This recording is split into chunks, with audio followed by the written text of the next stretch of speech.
Христофор Колумбтың есімін Американың кез келген бөлігінен кездестіруге болады.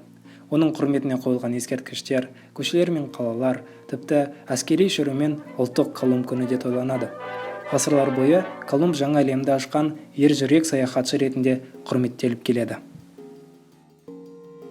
Колумб күні атақты саяхатшының 1492 жылы жаңа әлемге Америкаға алғаш аяқ басқан күнінің мерейтойы ретінде тойланады. Бірақ Христофор Колумб солтүстік Америкада ешқашан болмаған. Оның 4 саяхаты Колумб кемелерін Кариб аралдарына, орталық және оңтүстік Америкаға жеткізген. Ал бүгінде оның құрметіне 50-ден астам қала, елді мекен, аймақ атаулары қойылған Америка құрама штаттарының маңына да келмеген. Ал орта ғасырларда ақш-қа шынымен алғаш аяқ басқан негізгі жиһанкездер халық арасында көп айтылмайды. Сөйтіп, ақш топырағын ешқашан басып көрмеген адам қалайша американдық мифологияның төрінен орын алған? Осыған бірге жауап іздейік. Колумбтың Америкаға сапары балаларға мынау секілді мультфильмдермен және әндермен таныстырылады. Мен Үндістанға қысқа жол тауып, қайтар жолда көп байлық әкелемін. Мен бұны жердің дөңгелек болғанын білгендіктен жасай аламын.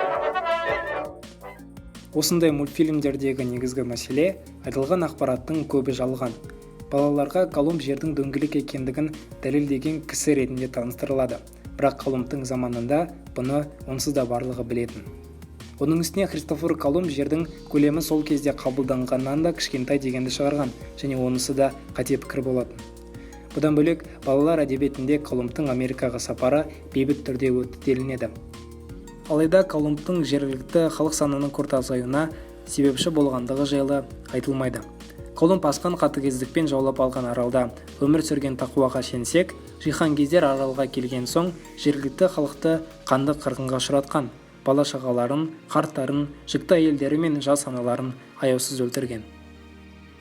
Осындай ақпарат балалар үшін көзден тасалынады. Христофор Колумбтың осыншама мүлтіксіз биографиясы ақш тәуелсіздігінің алғашқы жылдарынан ақ бастау алады. Ұлыбритания мен ақштың арасындағы тәуелсіздік үшін күрес американдықтар үшін сәтті аяқталғаннан соң оларға түп тамыры британдық емес, ержүрек символ қажет болды. Тәуелсіз жас ақш бірден қалалар мен көшелер атын Колумбтың құрметіне қоя бастады. 1828 жылы Вашингтон Ирвинг атты жазушы Колумбты мадақтап биография жазады. Оның сипаттауында Колумб қайсар, ержүрек, кемеңгер делінеді. Ал жергілікті бейбіт халықтың шырқын бұзғаны жайлы тіптен айтылмайды. Христофор Колумбтың американдық нышан атануындағы негізгі оқиғалар 1800 жылдардың соңына келеді. Бұл жылдары итальяндық иммигранттар ақшқа өте үлкен көлемде көшуді бастады. Келген соң бұнда таптық дискриминацияға душар болады. Жергілікті американдықтар оларды бөтен көріп, қара жұмысқа салады. Олардың католикалық сенімдері американдықтар тарапынан діндік дискриминацияны да тудырады. Осы итальяндықтар үшін Колумб үлкен күш ретінде көрінді, себебі ол да дәл өздері секілді итальяндық және католик болған. Колумбтың сапарының 400 жылдық мерейтойы толған уақытта Колумб күні алғаш рет мектеп қабырғаларында атап өтілді. Мектептерде әртүрлі іс-шаралар өткізіліп, оқушылар ту көтерді. Сөйтіп бұл күн американдық патриотизмнің нышанына айналады. Бір жыл өткен соң Колумб Чикагода өткен дүниежүзілік экспоның негізгі тематикасы атанды. Енді бүкіл дүниежүзі де Колумбты американдық батыр ретінде көрді. Жиһанкездің беделі артқан сайын Колумб сарбаздары атты итальяндық иммигранттар құрған әлеуметтік қауымдастықтар да танымал бола бастады. 1937 жылы Колумб сарбаздарының күшейгені сонша олар тіпті президент Рузвельтті Колумб күнін ұлттық мереке етуін сұрап дегендеріне жетеді. Алайда барлық американдықтар бір ауыздан бұл күнді атап өтуге келіспеген. Колумб туралы миф тарих толқындарында біраз ғасырлар бойы айтылып келгенімен, байырғы американдықтардың ұрпақтары еуропалық қоныстанушылар тарапынан дискриминацияға ұшырап келді. Бірақ 1960 жылдары бұл жағдай ақыры өзгеріске ұшырады. Біз ғасырлар бойында биліктің бізбен санасуын сұрадық, бұдан ештеңе шықпады.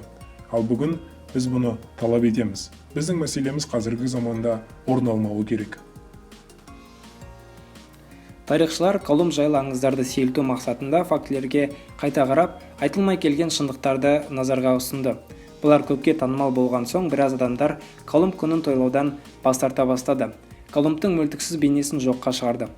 Бүгінде Америка қалаларының әкімшіліктері азаматтарына қалым күнін тойлауға не тойламауға таңдау береді. Кей қалалар бұл күннің орнына байырғы американдықтар күнін тойлауды жөн көреді екен. Дегенмен американдықтардың жартысынан көбі әлі қалым күнін атап өтуді таңдайды. Тек Америка ғана емес, көптеген өзге мемлекеттер, ұлттар ортақ аңыздарына деген сенім арқылы бірліктерін нығайтады. Бұл адам баласының табиғи ерекшелігі.